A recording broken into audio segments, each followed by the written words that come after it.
سلام سلام مرقين محمد ناي هولاند تبقى حقوزن نيبل مالتي ناستات عامة غون تأثيرو زخون حقز كم زي حقز وإزارب زلو نساتون جن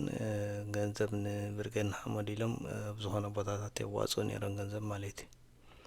ولا تتابع استقبر لهم كم زنا هومان رايتس زخانة مالتي بجنزب زي كفالة بفري عينتي جن نسام نتابع جنزب كم زخاف لي أمزح بروام نيرم زخل زقبرونا وروح يجي دحري أسر بيت موزي إذا قالوا عزل مالتي خنصة معينا ولكن أنت يزبل أنا كبر سبعي نقبت رأيك وننزحز بزحنا قري زحزي لي زامن حجت مال زرا خو قلعن بزقاطامي يرسالم حفتنا تصبق سرح سريخي كزارب سمعوا خلخ بطعمي لبي تنكيفن مالتي إرمياس زبال حونا حجي إرمياس رأي يكونن بزحات اللو مالتي تزحزنكا أبز قالس زلو كايدا طعنا زلو يكونن أفت محدرة مالتي زمان سي كله تزكالي يقبرالو واقا خفلالو كله مالتي تقالس زلو أكل بواقا هيوتو بواقا ورقوتو بواقا كل نجر اوكي جناب زبرجنا حمود زلو أكايدا أفت administration أفت management زيرو إيمالتي زيرو تفطريهم إذا قد سأجم كأنا يمني نايت حزبي qualified يكون تماو زلو سبات كلهم I'm sorry to say that yeah من ساعات ناكسب كندزي خودكو كسب كندزي أب هيوتهم إذا ترى يكون بزحات اللو يا زخولن زي كولن تسأجم تشجر مالتي اوكي انتاي مالتي زي انتاي مالتي سلامنتاي ندحر مرح اخونك سمعوا ايكون عند نزي نورمال هاجر كنمرح رغم زلنا سباتين اوكي تسق انت بنا قلعي كونان مالتي يا ندحر عقم ديبلك اختمرح زي تخلت اخونك عقمي بالليين يزبال أي كألن يمبال صبغي حدا مرح خبر زقبو نقابلاتو أبو سربيز زخور ديم كاوزو ديم أبشجر زود ديم اندحرالو يحجزو كي تزاربو خمان كي تزاربو يا اندحر يلن يلن تباهيلو نتي أبقال زول حفاش كم تسقم علينا تاي تحجزنا لك أبجيزون ساعات تقربوا مالتي زي تخجبر زقبو اوكي انا بيرسونال ناي انت يقاطي من انا بعلي يفلد انا كن سباي سلا زخونكا وشتي حيزي خيديا انا خوله بزح ነገር حليف ايه بيوت بزح ነገር حليف ايه زمن سيازين كن كم زحج نايت مال قال احا هنا مالتي منسي بطعم خبيدي كاب غزانا وصينا كاب سيستم وصينا ورقتنا تبلاشي بزح ነገር مالتي نو بطعمي كتحزن تمالها نزارب لنا خينخا قرص ابيلمو تغداي مالتي حج نت حزب لك نتي شالك تحزب زبك خبروا يا نوعيل كتغرفو ነገራት አሉ تحمبوش شغن عرينا قال لك يا ግን حجون እዚ በርገና حمود ዝبሃል اتولدو كل عين واقع خفلالو افت مرحنا ዘለኹም ቆልዑ ግን እቲ ቦታ ኣይምጥነኩምኒ ውረዱ ኦኬ ዲፕሎማሲ ክሰርሑ ይትኽሉ ቋንቋ ይትመልኩ ሳክታ ባራት ተሓድሩ ሰብካ በዋጋ ህይወታን በዋጋ ወረቀታን ሓንቲ መዓልቲ ከማን ደው ኢሎም ኣብያ ለኸይሎም ከይፈልጡ ማለት እዚ ትንፈልጦ ታሪክ ትባይታ ዘሎ ያ يا قليل ኣይኮነን ኣስታት ዓመት ኾን ተኣሲርካ ዝመፀካ ቢላት ቀሊል ኣይኮነን ማለት ገዛ ክራይ ኣሎ ዝኾነ ናይ መነባብሮ ኣሎ እቲ ናይ ፋይናንስ ፀገምሲ ንምግማት ቀሊል ኣይኮነን ሕጂ እዚ ኩሉ ነገር ዋላ እንሱዳ ኣይኽእለ ይበል እምበር ናይ ቀላዕለን ክኸውን ይኽእል ግን እቲ ሽግር ቀሊል ኣይኮነን እቲ ዝመፅእ ቢላት ናይ ገዛኻ ድዩ ናይ ገለኻ ናይ 6 ወርሒ ዝኣክል ቀሊል ኣይኮነን ከቢድ እዩ እዚ ኩሉ ፀገማት ንሳቶም ንሕግዞም ኣለና እንዳበሉ ብዘይ ምሕጋዞም ብጣዕሚ ዝገርመካ ማለት እዩ እቲ ገንዘብ ግን ካብ ህዝቢ ይዋፃእ ነይሩ ንዕኦም መሐገዝ ዝኸውን ተባሂሉ ማለት እዩ ዛርብ ዘሎ ሕጂ ኣቢ ንዓንተ ይዛረብ ኣለኻ ሶሪ ኣይኮነን ኣብዚ ደረጃ ዝወዲቑ ዘሎ ብዙሓት መንእሰያት እዮም ዝሓተሎም ኣካል የለን ፋክት እዚ ሎጂክ እዚ ቃልሲ ንኸዶ ዘለና ሲ ሂወ ዝወሰደ ቃልሲ እያ ናይ ሸው ቃልሲ ይኮነን ናይ ፀወታ ቃልሲ ይኮነን ኮይስ ናይ ስእሊ ቃልሲ ይኮነን ኣብ ቅድሚት እናመፅኻ ጥራይ ጥርጥር ምባል ገለ ዝበሃል የለን ማለት እያ ሕግን ሕጋውነትን ኦዲት ብስርዓት በጋባብ ይነው ካብዚ ኣዲስ ኣበባ ኸይኖም ርኢናዮም ኢና ኣብዚ ከለና ሓንቲ መዓልቲ ደው ኢሎም ኣብ ምንታይ ደረጃ ኣለኹም ኢሎም ናይፈልጡን እዮም ናይ ሰብ ኢኻ ክትእክብ ኣዲስ ኣበባ ትኸይድ እዚ ናይ ሓሰውቲ ናይ ለቑማፃት እዩ ማለት እዩ ሕጂ እቲ ህዝቢኻ ኣነ ንመን ይዛረብ ነቲ ህዝቢ ክትሓትት ኣለካ ገንዘብካ ናበይ ኸይድ ኣለኹ ክትፈልጥ ኣለካ ገንዘብካስ ናበይ ኣትለስ ክትፈልጥ ኣለካ ሲልካ ገንዘብ ኣዋፅ ተባሂልካ ጥራይ ዘይኮነ ሲ ኦኬ በዚ ኣጋጣሚ ሲ ማለት እዩ ኣብ ሆላንድ ዘለኹም ሲ ኣነ ካብዚ እሰር ስጋብ ሕጂ ቀያሕ ሳንቲም ኣነ ርኢ ይፈልጥኒ እንታይ ኣጋጢምኒ ከመይ ኸይደ እንታይ ኣሎ ንዓይ ኣምላኽ መስገን ፈተውተይ ኣሕዋተይ መተዓቢተይ ኣብ ጎነይ ጠጠው ኢሎም እዮም ኦኬ ከምኡ እንተደይብልካ ክትወድቕ ትመውት ማለት እዩ እዚ ኤውሮጳ እዩ ኮይስ ክንደይ መንእሰያትካ ኣለዉ ሂወቶም ተባላሸው ማለት ክትፈልጡ በዚ ኣጋጣሚ ኣታ ወለዶ ክትሓትት ኣለካ ኣታ ህዝቢ ቃልሲ ዘለኻስ ክትሓትት ኣለካ እየ ዝብ ዘለኹ ኣነ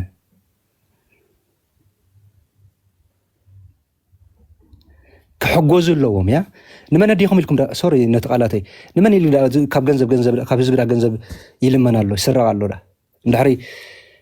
ኣብ ሽግር ዘለዉ ሰባት ኣብ ፀገም ዘለዉ ሰባት ካብ ስርሖም ጠጠው ዝበሉ ወረቐቶም ዝተባላሸው ዘይ ትሕግዝ ተኾንካስ ንመን ኢሉ እዩ ገንዘብ ዝወፅእ ዘሎ እቲ ህዝቢ ክሓትት ኣይክእልን እቲ ህዝቢ ስ ክሓትት ኣይክእልን ድዩ እቲ ህዝቢ ዘይምሕተት እዩ እኮ እቲ ኣብቲ ሓለፍቲ ዝበሃሉ እምነት ስለ ዘሕድር ማለት እዩ እቲ ዝሃቦ እቲ ገንዘብ ዘዋፅዎ ሲ ኣብ መዓሉ ከውዕሎ እዩ ዝብል እምነት ስለ ዘለዎ እቶም ህዝቢ ዘይሓቱ ከምኡ ዓይነት ልምዲ ኣሎ ማለት እዩ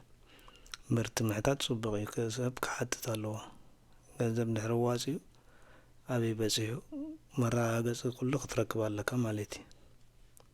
ዝተባላሸው ዘይ ትሕግዝ ተኾንካስ ንመን ኢሉ እዩ ገንዘብ ዝወፅእ ዘሎ እቲ ህዝቢ ክሓትት ኣይክእልን እቲ ህዝቢ ስ ክሓትት ኣይክእልን ድዩ እዚ ቃልሲ እዚ ናይ ሸው ኣይኮነን ናይ ሸው ቃልሲ እያ ክንደይ ኣክብድና ጌርና ንኸይድ ነገር ኣሎ ክንደይ ማለት እያ ኣበይ ኣለኻ ኢሎም ናይ ፈልጡን ሓንቲ መዓልቲ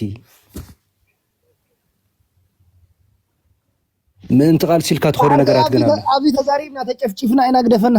ተዛሪብና ተጨፍጪፍና ኢና ዕዳና ኣብ ነፍስና ተሰኪምና ኢና ስቂልና ዘለና ፓስፖርትና ተሓዲግና ኣብ ማንም ዓዲ ንኸይንንቀሳቐስ ተዛሪብና ብዛዕባ ናይ ሆላንድ ወካኒ ተባሂልና ንምንታይ ንኣብነት ኣነ ብዛዕባ ነፍሲ ክዛረብ ብዙሕ ኣይደለኒ ዝፈልጡን ስለ ዝፈልጡን ማለት እዩ ኦኬ ኣነ ማለት እዩ ቅድሚ ሰበይ ተኣሲረ ቅድሚ ሰበይ ኣነ ዓርቢ ተኣሲረ ክትፈልጡ ማለት እዩ ኣብ ሆላንድ ያ ነው ዓርቢ ተኣሲረ ኣነ ቀዳማብቲ ጉዳይ ይዋዓልኩን መንግስቲ ሆላንድ ካብ ገዛይ መፅኦም ስፔሻል ፎርስ 8 መፅኦም ንዓይ ካብ ገዛይ ወፂኦም ወሲዶም ያ ዋይሚ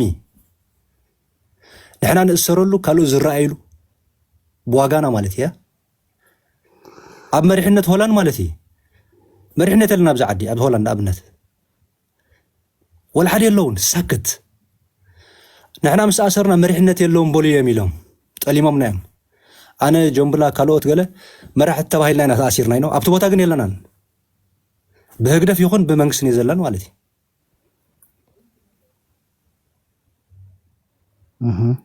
መራሕቲ ተባሂልና ኢና ተኣሲርና ግን ኣቤ ብውሽጢ ዶ ንግበራ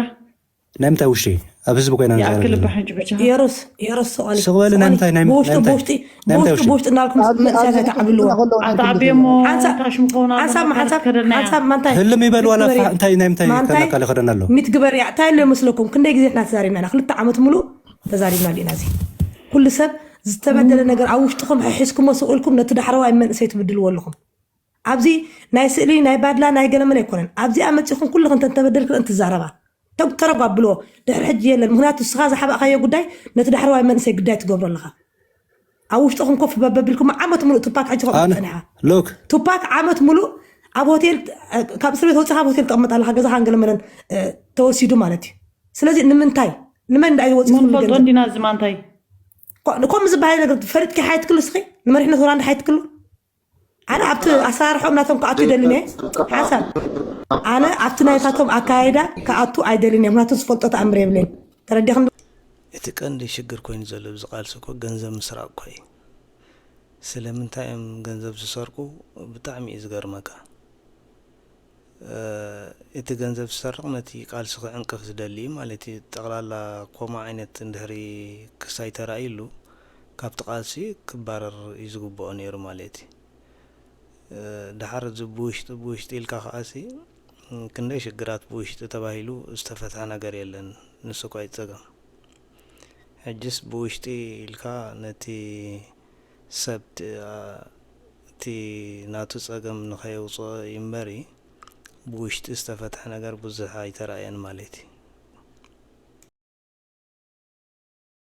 توم تبدلنا تولدوا لكم كتزاروا بلغت كل لكم من سيك على جنزب كان من تايت قبران حتى تسرح حاتات من سي حاتات هو ولدهن جنزب كان ما بطرح يكونن عم التأثير مس ناشهي ذهب الناس بسي إنا لكم كم مالتي زي نخد السؤال طرح لهم تموصنا بزغالسي حتاتو حاتت ولدهن حاتت من سيات كنو جنزب موصات صبو أو شجر زبالي يقولون جن مسوت أخيس عم من تايوعي الكحتت كم دي لما انسات نخبرت مال إرماس النابي خيم بتسيريكم أنا سمع حسام مونيت يا إنترنتك بوفت نعملكم ميرا حفتي أنا حق زرابة خلنا نقولكم من تقال سيلة السقيل خزارة بيلا لهون يا زقول عتمال مسرا أخو حنا قلم سبلا لكن بتعمي اللي بيصير نقول مالت يا نحنا غيرنا نغيرنا كيف سأني هنا مالت يا نمنتاي من سياتنا بدلو عقم تديب لكم تأخذ تقولوا لهم أو أبي قال له جلوبال برجعنا حمدو مريحنت أبي قال لهم أي تحطون اليوم كجلوبال جميل حطيتكم من أطفالتو أنت يا قاتي مولو كم يدي أنت يدي تجابا كم يدي تكايرة برجز نربحان جنزب نقلنا أتينا يكونن هيوتنا خطف أنت تفاون نمتكلين أتينا هنا أوكي هيوت بولس أتون وسيدي زقال سزي أنا أبزا مدرخ زي أتطوي لزلغو أيتم بلوسات مغالسي هيوت نوع عندها ذكر كينو ندحريت يلن يا قن انت أمكو قبر دفتنو تدخل زقبر جيم كالي انت أيقركم زمن سيدامو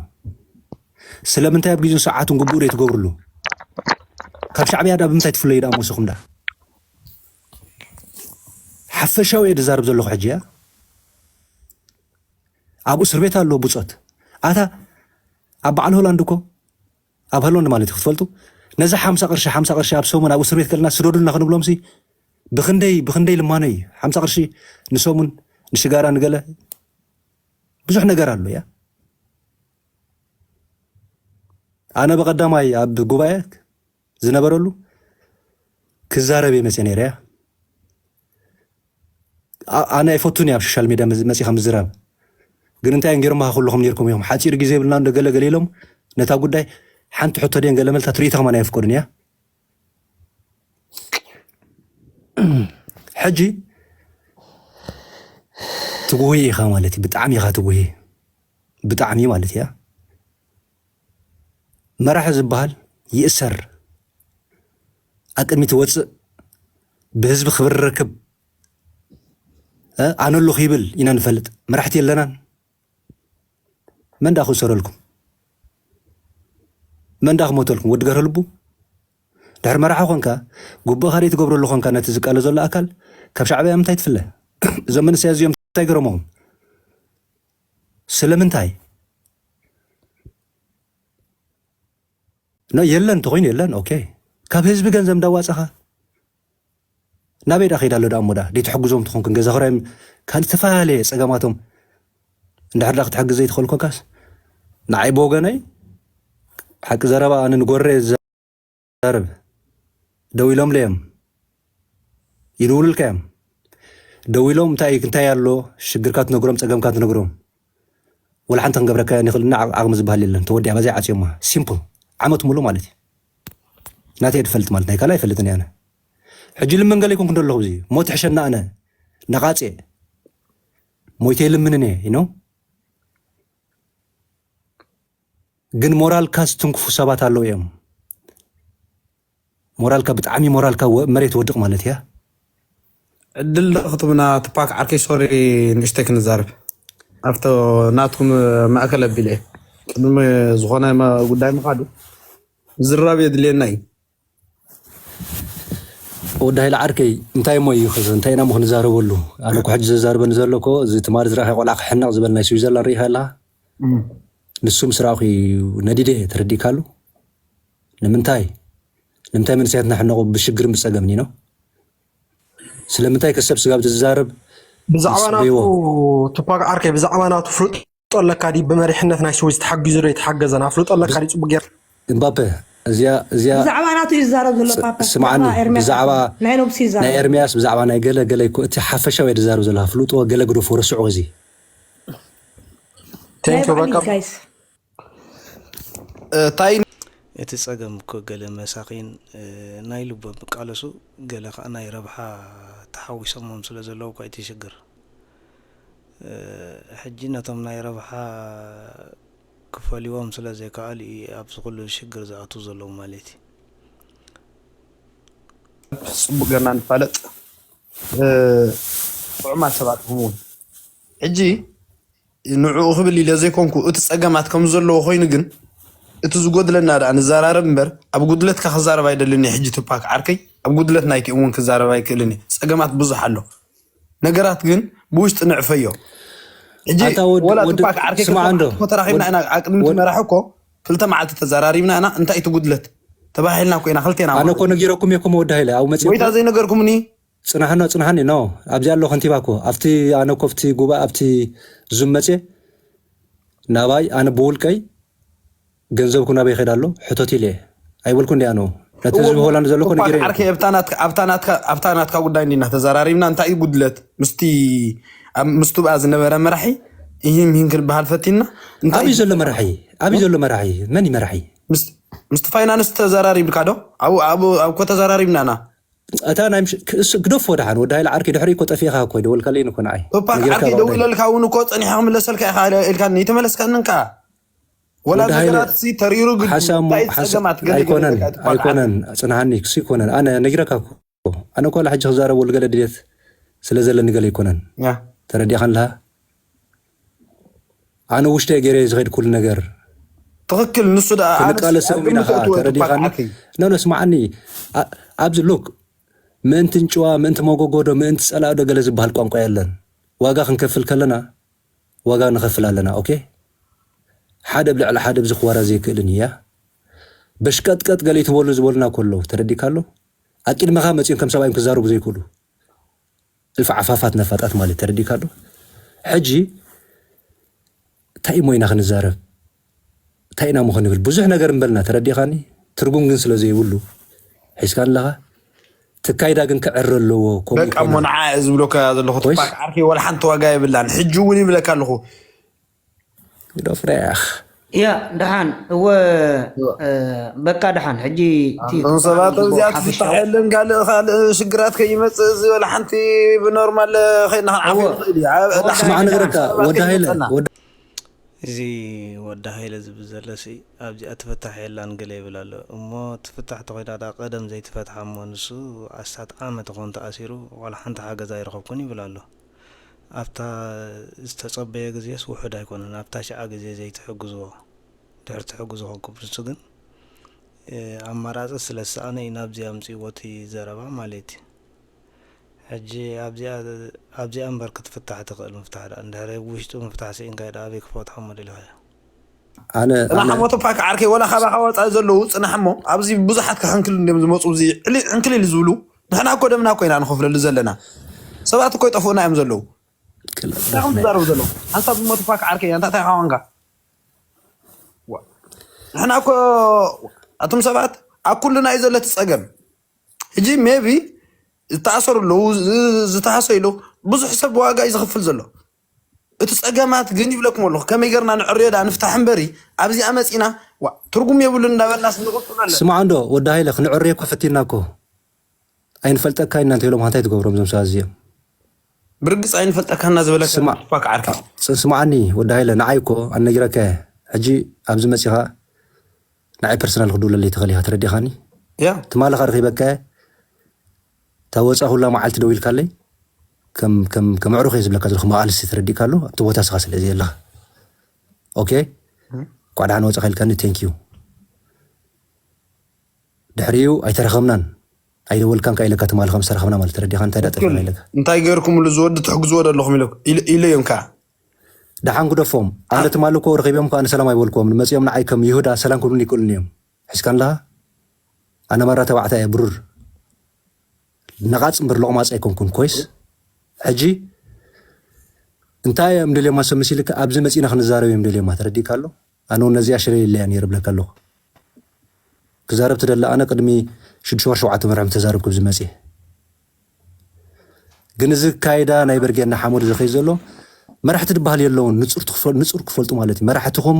ዋላት ማለት ዝነበረ ጉባኤ እኮ ወዲ ሃይለ ዓርከይ ዓመቶም እኮ ሓሊፉ እኮ ተረዲእካ ኣሎ ሓደ ነቲ ቦታ ዝምጥኖ ኣይኮኑን ብዝኾነ ተኣምር ብሰባት እውን ክራወድ ይክእሉን እዮም ካልኣይ ነገር ትሽግር ናቶም ኣይኮን ናይቲ ህዝቢ ወዲ ሃይለ እንድሕር ክትመርሕ ኮንካ ኳሊፋይድ ዲኻ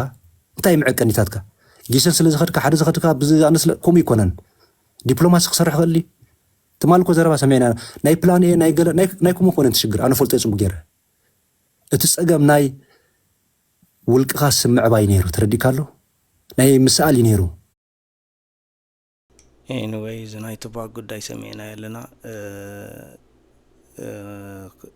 ኣይ ሆፕ እቲ ክስታይ ከተዕርይዎ እንደገና ከም ቱፓክ ዝኣምሰሉ ከዓ ብዙሓት ከም ዘለዉ ፍሉጥ እዩ ማለት እዩ ሓደ ካብኡ ኸማ ናብ ዝለንቀነ